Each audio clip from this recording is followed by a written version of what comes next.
is Steve Rhodes, and I've been dedicated to making science come alive to students for over 20 years.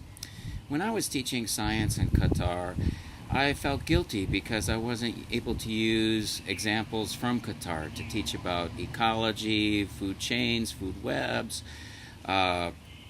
anatomy or biochemistry examples.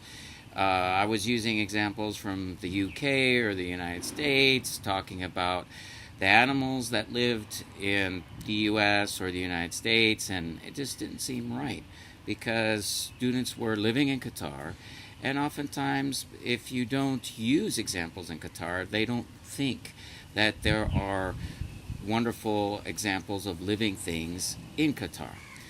So when I was exploring in Qatar, I learned a lot about the local animals and plants that live in Qatar and became passionate about bringing these examples into the classroom. For example, I discovered a living fringing reef on the shores of Qatar and created a whole curriculum that I would take to elementary schools and middle schools that would teach the kids about the coral reefs in Qatar, about the ecosystems and ecology of these coral reefs, and teachers and students were in awe because they didn't think these types of things existed in Qatar.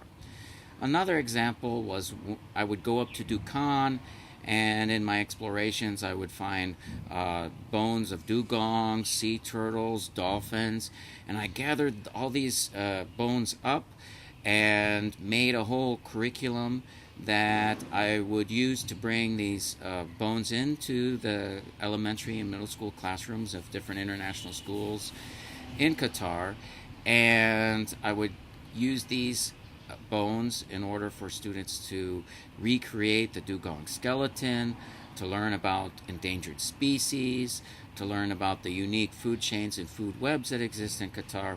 And every time I did this, teachers and students were really excited because they were learning about things that existed in Qatar. One of the most interesting ecosystems that I discovered while I was living in Qatar was the mangrove ecosystems that exist in Qatar. And what makes these ecosystems so special is the fact that you have the desert, which is just can be only a couple hundred meters away, and then you have a whole forest that exists, and the rivers that exist in these tidal mangrove forests, the unique adaptations, the ecology, the ecosystems that exist there are all very, very fascinating. Mangroves as a unique plant are so special because the seedlings start growing while they're on the trees.